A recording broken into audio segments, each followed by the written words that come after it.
Hi, everyone. Thank you so much for joining us on our panel on next generation dairy.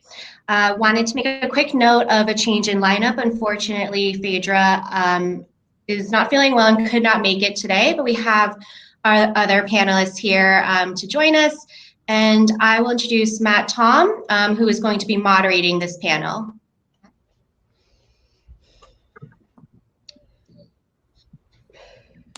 Hello. All right, thank you so much for joining us. Hopefully this will be a very entertaining and insightful panel as well. First, I'd like to just have a quick round of introductions. My name is Matt. I'm a consultant in this industry. I work on product development. I've helped launch a variety of plant-based products for big name brands like Impossible and Kite Hill and others that you may know. And today we're going to be talking about next gen dairy. And so I'd love to have our panelists introduce themselves. I'll just go on who I see on my screen. So let's start with Miyoko. Hi, everyone. I'm Miyoko Schinner. I'm the founder and CEO of Miyoko's Creamery. We're in Petaluma, California, and we are part of the whole scene that's trying to revolutionize the dairy industry by making products out of plants rather than out of cow's milk. I'm also the founder of a farmed animal sanctuary in California called Rancho Compasión, where we actually do have cows, including a dairy cow, and lots of other farm animals as well. And what we're trying to do is create a food system that is more compassionate for all living beings. Terrific, terrific. How about Veronica? Hi guys, my name is Veronica Phil and I'm the co-founder and CEO of Grounded Foods Co. We're making dairy alternatives out of fermented cauliflower and hemp, which was not an obvious combination to anyone else in the world other than my partner, who's an ex-fine dining chef. And he just figured if he was going to make a plant-based cheese, that would be the obvious combination to choose. Go figure. Thank you so much. And finally, we have Tim. Gang, it's Tim Geistlinger. I'm the Chief Scientific Officer at Perfect Day, where we're using precision fermentation to make the same dairy proteins that come from the cow, but we're doing it through a fermentation process. My background's from Beyond Meat. I was the first scientist there, and really that was my intro to the meat world.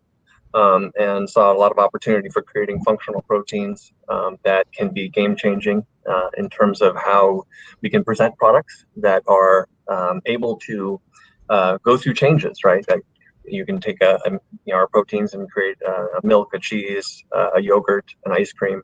And so we're just getting started and we're really excited. Thanks for having me. Thank you so much. All right. So, we have a Q&A section kind of reserved at the end, but please, as you've done in other panels, type in your questions here. And if they're pretty cool and coming up for our topics, we'll certainly try and get them done right away. I wanted to talk about this session in kind of two big themes. The first one being, how do we inspire people to come into this space? And that's why we have, this wonderful group of entrepreneur and founders here. And then the second one is kind of into the nitty gritty of how do you run a business in this space? What are you looking for? What's innovating? What are some of the challenges coming up ahead?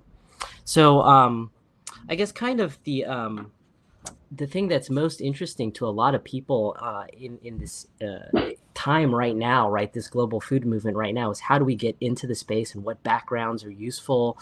Maybe you're coming from a different background. And so one of the most important questions I have is for most people, is just how do you come to the realization that this is the career path for you, right? And so maybe I'll direct this to Tim. How did you kind of get into this space? Yeah, mine was convoluted, to say it best. I think my training is in chemistry, chemical biology, biophysics. Most of my history has been applied to the medical field, creating novel therapeutics, seminal ideas for novel therapeutics, the first targeted therapeutic, all the way through artemisinin, using fermentation to create, through synthetic biology to create cures for infectious diseases. And it was really because of the network of investors that they asked me to do diligence on companies in this sector that raised my awareness, and that, given my background and training, I thought that I could make a difference. Even though it's a different application from medicine, all the same physics and chemistry and biology apply here, and the opportunity to think a little bit differently about the food industry and what might be possible in bringing those two worlds together. So that was my intro to Ethan and the Beyond Meat team a long time ago. And what I liked about what they were doing was, similarly, who was thinking differently, was how do we create new products that are going to be game changing, that are going to appeal to the larger population, flexitarians, and create something that's good enough that to the point where they'll start to ask the question, you know, this is so good, why would I continue to eat meat? And that's really the goal that's translated onto Perfect Day. Can we make the proteins that are going to be game changing to make dairy and other products so good that again, people start to continue to ask the question, you know, why eat animal based products? So the foundation was based in science.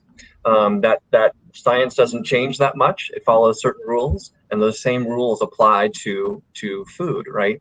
Cooking is essentially chemistry. The work that chefs do to create foods, they're applying chemistry. So there's a lot of similarities there.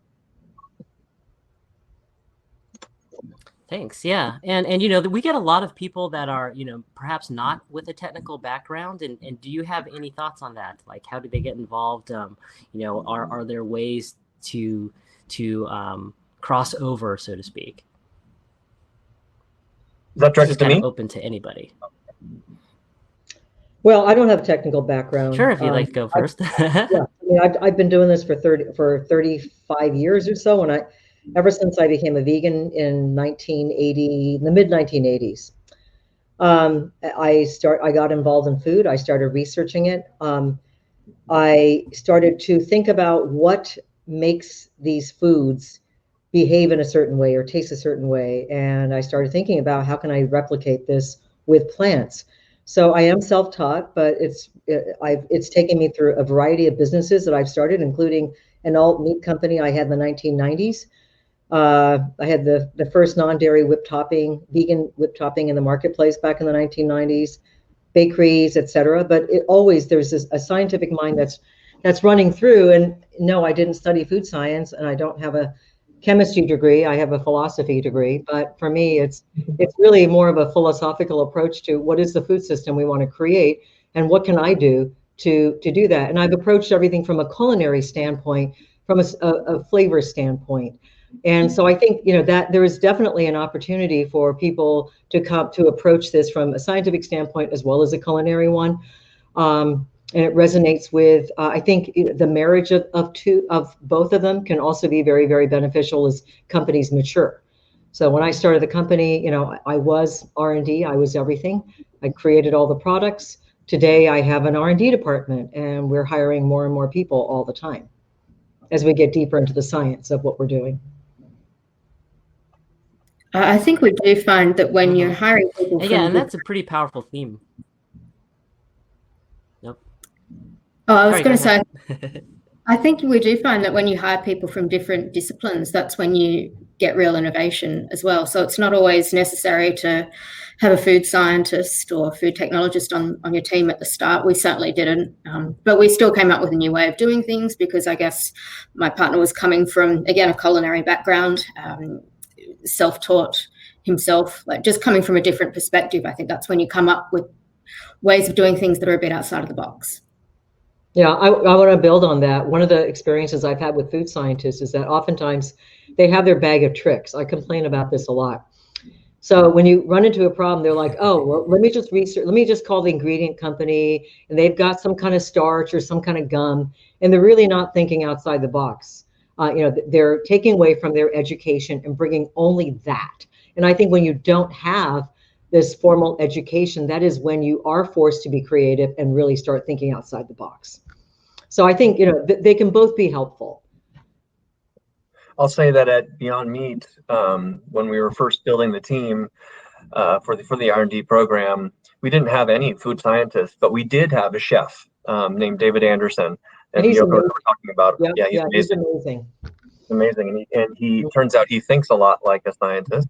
There's a lot of similarities, as I mentioned earlier. But we brought in a lot of people from different areas of sciences, because they were bringing in their methods and approaches towards solving problems and thinking again very differently, and they're not trapped in a knower's trap, which we found was true for a lot of the classically trained food scientists. And so for those people, to extend on your question, Matt, if you're not a scientist, you don't have that training, what you do have is passion. And that passion can sometimes explore new opportunities where even people like myself would be trapped by our own understanding and knowledge base. And so I would say that don't let that get in the way. And that has certainly, I think it's almost never been an issue for founders in general. Founders are generally individuals who are able to think differently and don't have all that baggage that they're bringing to bear on their ideas. Because as a scientist, you find all the ways that things are not going to work, and really you need to be thinking about how to make it work, right?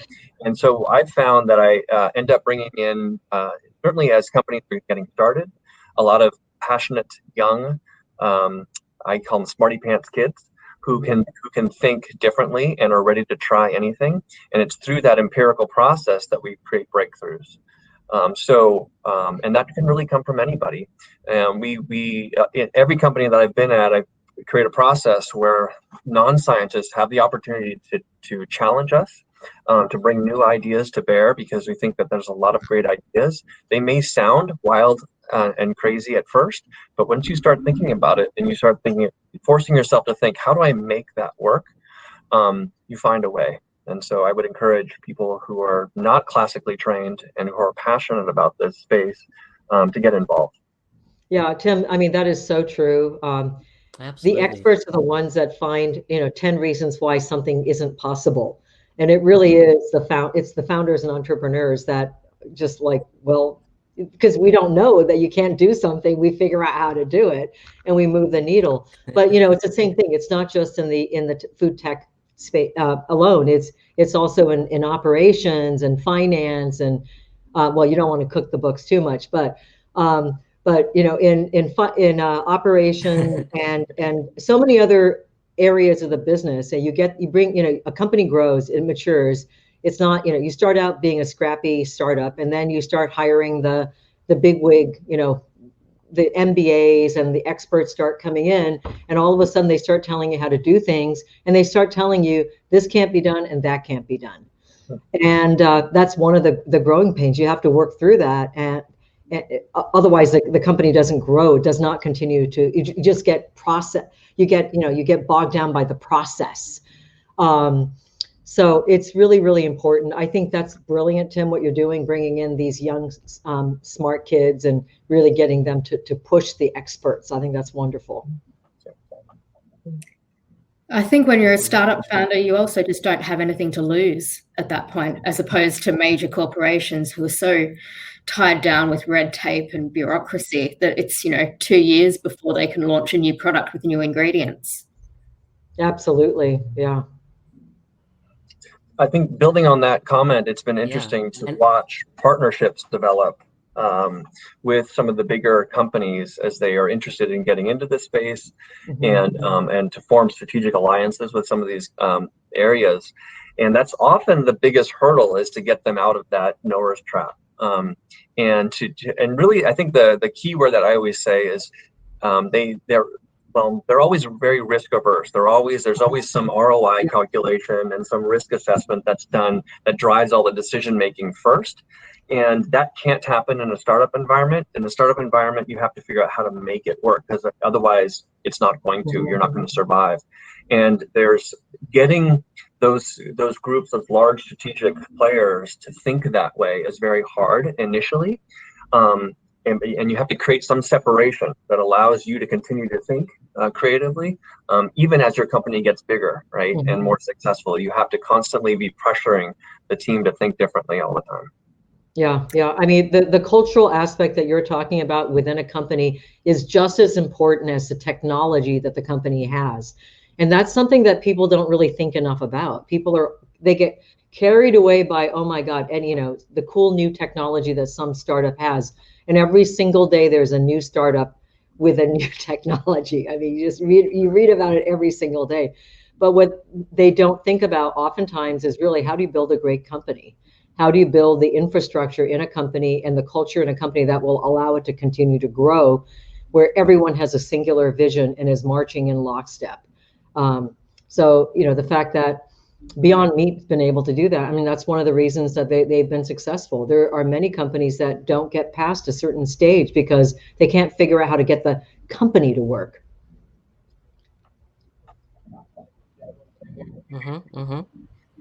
Yeah, I'd like to take that comment and kind of bring us into, well, the first step is, how do you get started on this, right? And so I think I'd love to ask Veronica about her story. How did she make the decision to come and start a company here? And then from there, we'll go into how do we, keep the business going.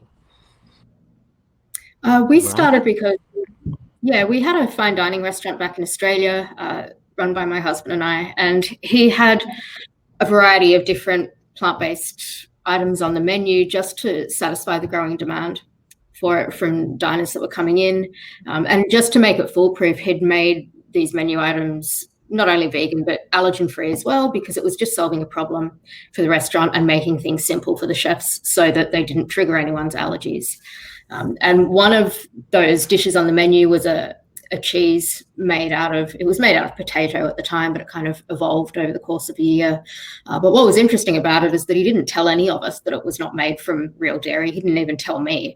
And I'd been sitting there eating it. I had some in the fridge that I'd been nibbling on all of the time. So I was pretty shocked the day that he told me what it was really made out of.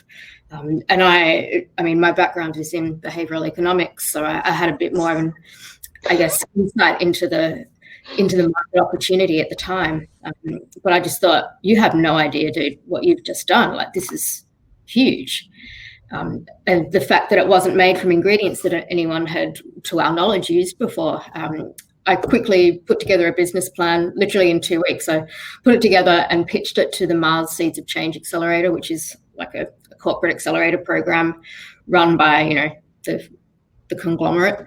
And I was a little bit wary about that at first, thinking like, what are they doing, wanting to get startups on board into their corporate accelerator? But I very quickly learned that they were actually trying to learn how startups think. I think more to your point, Tim, from earlier, they realized that they were a bit clunky in the way that they'd evolved, in the way that they approach running a company. And so they wanted to actually get some insight themselves into how startups do this and how they are so agile. And that was the starting point for us. Within a couple of months, we had raised our first lot of venture capital money, moved to the US to commercialize the products, got our visas. That was the worst bit. And then, just hit the ground running. So here we are. Exciting. And then COVID, obviously, that was a little blip. Yeah. So, with starting out, and you guys have talked about, getting smart people in, getting ideas, together, making things work. What is success? What is growth in this industry? What does it look like specifically for alt dairy? Maybe your perspective, maybe a local perspective to US, maybe a global perspective. This is sort of a question to any of you. I think it means something different to investors than it does to founders a lot of the time. We've certainly kind of had to adjust our perspective since getting into that whole world of VC fundraising. And I guess, it's not necessarily the direction that you originally intend to when you first start your business. It's always about the product first, and then you start to understand, all right, how do I actually build this in a way that is scalable and attractive and appealing to investors in a big way, and that we can actually build out, around the country. How do we build distribution networks? How do we build out our supply chain? all of these things as a first-time founder is not necessarily what you're thinking about when you're first designing your recipe on a kitchen bench.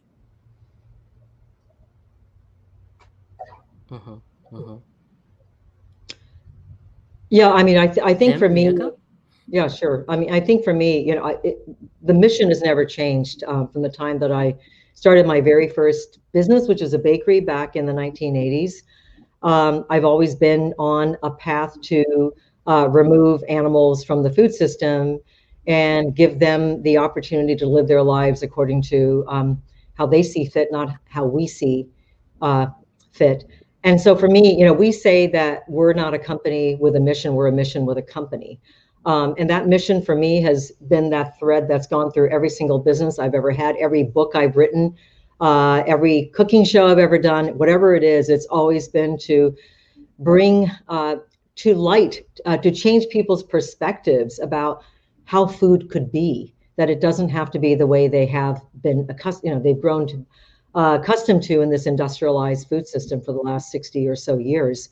So that is, to me, what success is. Success will be when we can make this type of eating, a more compassionate approach to food, the norm or mainstream. And it's not something that my company alone can do.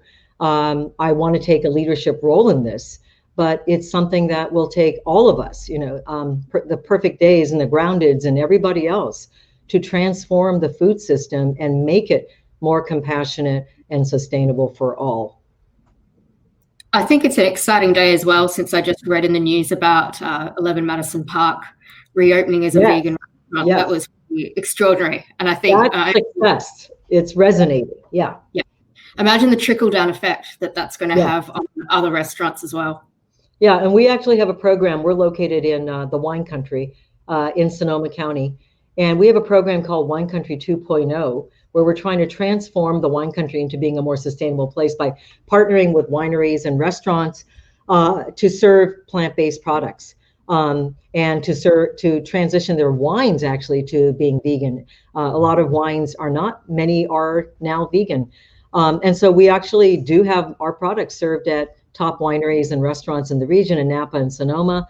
And this is, you know, a movement like 11 Madison that's going to start at the top, and then it's going to trickle down and impact, you know, every restaurant. It's when that top chef says this product is good, that's going to resonate with everybody and give it the credibility that plant-based products need.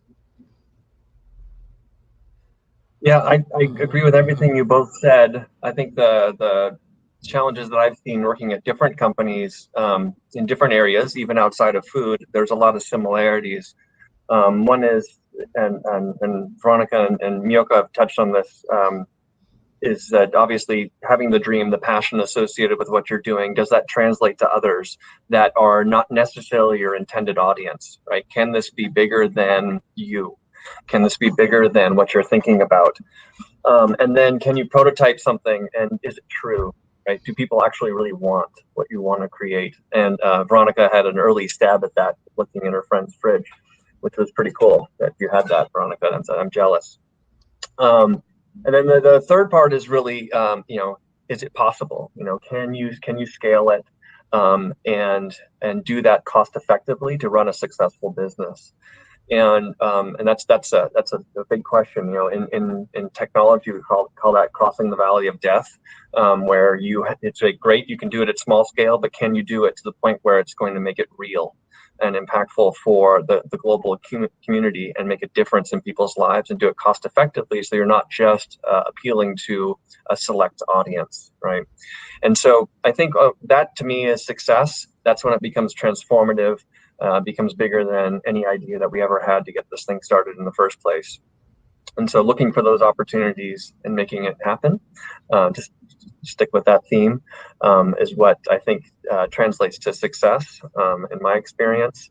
And that it has really the long haul, right? That in 10 years from now, we're going to look back and be proud of the steps that we took along the way, that we were communicating it effectively. Miyoko touched on this. The communication that we're all doing in this effort is incredibly important. The transparency about how we're creating foods, and that again, our kids are eating it, and nobody's looking back and saying that was a mistake. So we have to be very careful, putting high quality safety first for all the products that we're making, and that's easy to do in some cases if you're starting with something that people have eaten for thousands of years, which I think is where a lot of companies are focused on.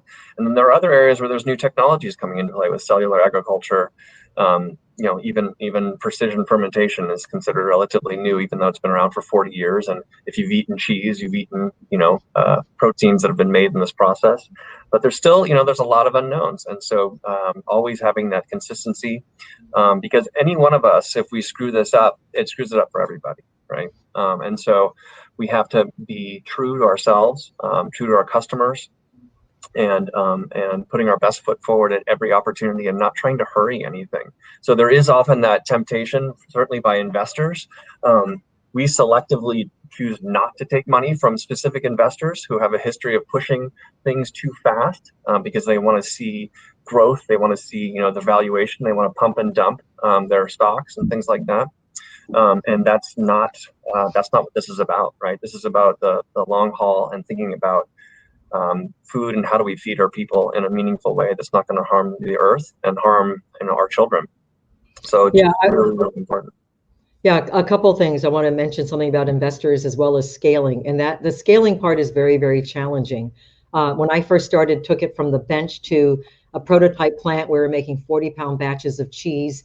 Everything worked perfectly. When we built our current plant and we went to continuous processing, that's when everything fell apart. And the products were the integrity of the products were destroyed. And I thought, oh my God, I just spent $6 million building this place. I'm going to lose it all. And it was a very, very scary time. So commercializing a product is extremely difficult.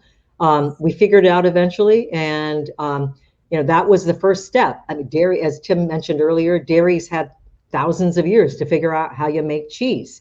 Well, trying to make cheese out of a plant milk using fermentation has a whole set of other issues that this is the nascency. This is the very beginning of discovering what plant milks do, and different plant milks react differently to different cultures, bacteria, and enzymes. And speaking of food safety, as Tim was talking about, anytime you have any kind of fermentation at all, that's a perfect medium for anything to grow. So if you don't get the food safety aspect right, you could, just be brewing all kinds of unwanted organisms. So it's very, very, it's a new science, and we have to really, really figure that out. The other thing I wanted to mention was something that Veronica brought up about investors, and sometimes you have to change your tune. And I would recommend not doing that. I think to really be successful, you have to be who you are. You have to speak your truth and your authenticity. And that is really what wins the right investor over. If you don't do that and you're changing your tune a little bit to fit what they want, that's when you go down the slippery slope of getting married to the wrong investor. And now you're not you're a different company.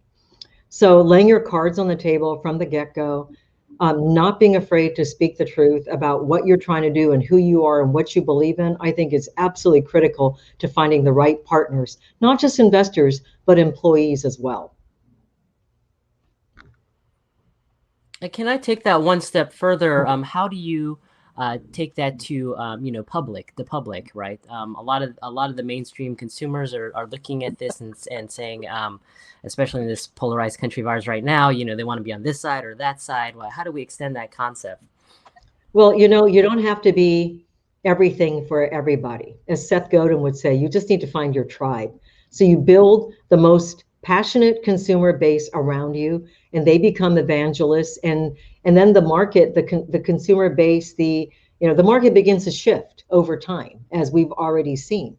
And so you just build a passionate crowd that evangelizes, and they just form these concentric circles, and you just get more and more fans that way. That's how you build the cult brand. If you try to be something for everybody, you're going to be washed out, and you'll be nothing for most people.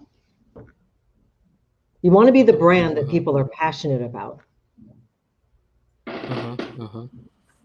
I agree. So I think that's actually good. Sorry, go ahead. I spent many years working for other food manufacturers that were trying to just cover a lot of ground with the same products, like trying to make a product that was vegan that also appealed to mainstream consumers and also this and that. And that's a great way to make something really, really average if you're trying to please everybody. I would say Yeah, that one of the challenges that a lot of companies find themselves in is that very early on, they start to tell, maybe exaggerate what's possible with what they can do. And there's a hyping of reality. And that is a potential route to disaster. You want to stay true to what you know. And you want to kind of let your product do the talking for you. Ultimately, you want to let the data lead your decision process, and you don't want to have a story lead the how of what you're doing. It's fine to have a story to lead the passion and the dream behind what you're doing and the why, but not the how. And then also not the expectations for it, because it's very hard to catch up. And what happens is when we've seen this in the past, once you start hyping something or exaggerating, you have to create the next sensation. So that cycle never ends. They keep hyping. And that ultimately leads to dissatisfied customers that you may never get back again, right? And it doesn't let you be as transparent about what it is that you're doing that will engage customers and stand the test of time. I'm immediately thinking of Theranos when you say that. That's all I'm thinking. Yeah. All right, so we've got 10 minutes here, and I wanted to address some of the questions that have popped up. And Tim's last comment kind of leads into two that are at the top of the list here. So I'll just go with the first one, which is what will ensure that the alt dairy industry remains sustainable? What support is needed from government or other institutions? Well, they can quit the subsidies in the dairy industry for a start. That'd be just something to keep up. Yeah, we will have to change the whole subsidy checkoff program. All the dollars taxpayer dollars that actually go and keep prices artificially low for the dairy industry as well as the meat industry. But luckily, I think the writing is on the wall because the growth of our industry is outpacing the growth of dairy. So I think there will be shifts. There'll be a lot of resistance. There are lots of challenges that face our industry right now. Everything from nomenclature to lawsuits. We've had a fair share of them. So it's an uphill battle, but I think it's one that's worth fighting for.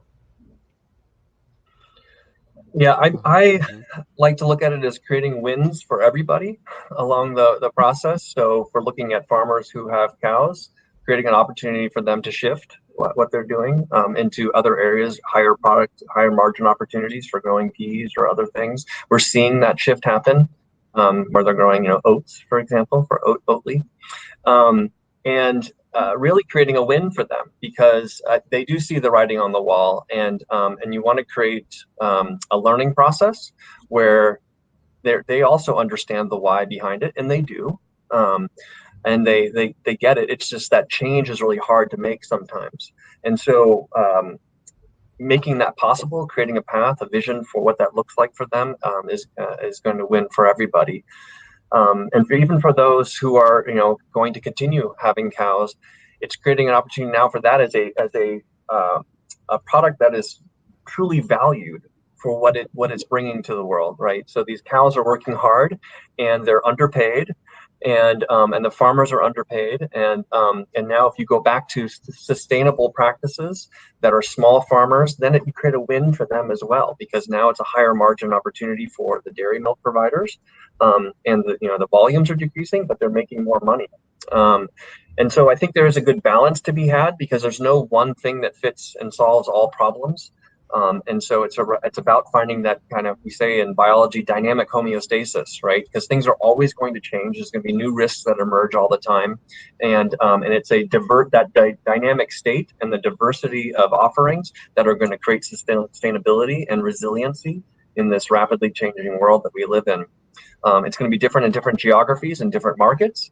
And the why, there's a lot of customers out there, and their why behind this is not always the same as our why, but they will find something that serves them meaningfully.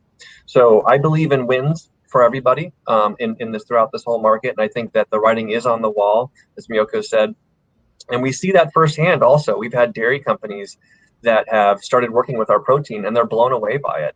And they're so excited about it because now for the first time, they're thinking about making non-dairy products for the first time because they didn't like all the other offerings that were out there. And they now see that there's an opportunity for doing that in through partnership.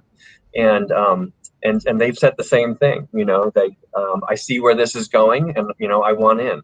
And that you can't wish for anything more than to hear that from people who are in the dairy industry. We saw that with Beyond Meat as well, right? Tyson was getting involved in investing. That became a conflict of interest that they had to pull out. But now you see them shifting, right? And that was something that we got a lot of heat for from the, our customers, certainly the vegans and vegetarians of the world that were kind of pissed off that we were partnering with Tyson. But that's how you are disruptive and changing things. And I think it's important to recognize that. It doesn't, the way forward is not always one path, right? Yes. And so I think we have to be open-minded as we go forward. Yeah, I just want to echo what you said. You brought up a really, really important point. We have to be not the enemy, but the solution. A lot of farmers actually blame us, the plant-based industry, and we have to show, as Tim talked about, show them that there are other opportunities, that they can also participate in this new economy. We actually just hired someone to lead that transformation. So we hired a farm conversion manager whose sole job is to find a California dairy farm and help them transition to growing crops to become part of our supply chain. And I believe this is something that the industry has to get involved in. There are some nonprofits doing that kind of work, but I think there's an industry responsibility to pave the way for dairy farmers or other farmers who, they're very close to their land. They want to stay on their land. So how can we help them do that? So thank you for bringing that up, Tim.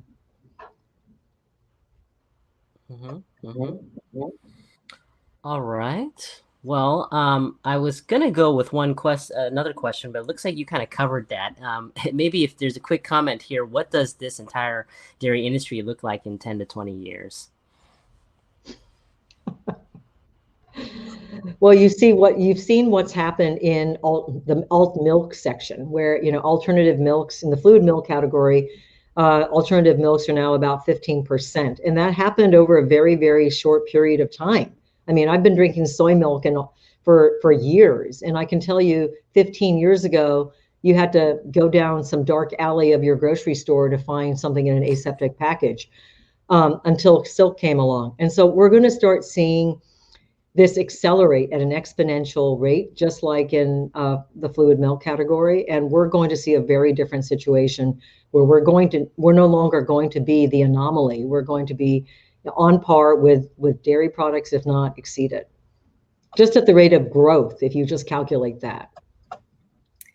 I think we're going to see an enormous shift in consumer psychology to the point where people almost feel shame for being the odd one out that's eating animal-based proteins. It'll be like smoking is at the moment, where like you're kind of shunned if you're the smoker in the room that has to go outside and indulge. I think it's going to be the same thing for people that dare order the steak on the menu. They'll kind of be shunned.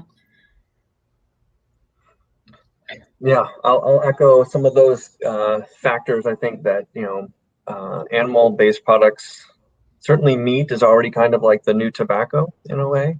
We're learning more and more about the downsides to your health of consuming, red meat in particular. That's less so maybe in the dairy, but I think there are a lot of issues there as well. And certainly from the environmental perspective, it's going to become a bigger and bigger issue. As it impacts more and more people's lives, it is accelerating, and it's going to become a bigger issue. The drivers for this are different in different geographies, right? So North America, it's mostly health that's driving this movement, followed by animal rights and environment. Europe, environment is on the top, and in APAC, it's food security. And kind of wanting to make sure their kids are getting something that's healthy, right, and that their kids can compete in the rest of the world, both physically and mentally, right? So those drivers are not going to go away. They're only going to accelerate as we go forward. And so I see, we talked earlier about this dynamic homeostasis that's going to be achieved. That'll always be kind of moving along and moving forward. But it's pretty glaring what we're up against, and it requires a lot of solutions to get there. I think that the products themselves are going to continue to get better and better. We see that already. This huge change has happened in the meat area. Dairy is still, that's happening, right? More and more ingredients are being created by strategics in different areas that are building up supply chains that are meaningful and useful. And they're only going to get better, bringing down sodium content, reducing off flavors, improving functionality. And that's not going to go away. That's going to continue to grow and improve. And so you can't improve the cow, right? But all of these things can be improved constantly. And there's a lot of competition. Competition's good, right? It makes us step up and perform better on the product creation side of things, and that's good for the consumer. And people are asking the right questions, right? They're asking about they want transparency into our supply chain and how we're doing things. And we're opening that up, right? We're showing everybody, all of us in this sector are saying and showing how things are being made, because we have nothing to hide, right? That's awesome. The meat industry has a lot to be worried about, and they're constantly hiding it, and they're doing all the same practices that the tobacco industry did, and because they're trying to survive in the world that they've been profiting off of so amazingly well, right? It's been a cash cow. That's why there's a term like that for them, and it's hard for them to get off of that source and to change, right? But I think there's room for change. There's a lot of excitement, and everybody can win in this supply chain. Right. I want to add one thing. You talked about, beef could be yesteryear very, very soon. And Epicurious, the magazine, just banned beef. They're not going to be publishing any more beef recipes. This is huge. But I want to point out something else, which is that dairy is the same as beef, because all dairy cows are slaughtered for meat usually around the age of 5 or 6. So it's the same industry. It just has a much more benign expression earlier on. So you drive around the countryside and you see these cows grazing in the grass and they look so happy. But the fact is, it's actually a worse industry. The babies are removed from the moms upon birth, whereas in cow-calf operations, they're kept together. And then they're slaughtered anyway. So it is essentially the same as the beef industry. And the public will learn about that when they find out that dairy is meat. I think there's going to be a shift there as well, too. So we have to improve all of our products, but we also have to improve the education and create that transparency for all to see, and to be open to have discussions with farmers and consumers of, I guess, the benign sources of dairy that, or at least what they believe to be.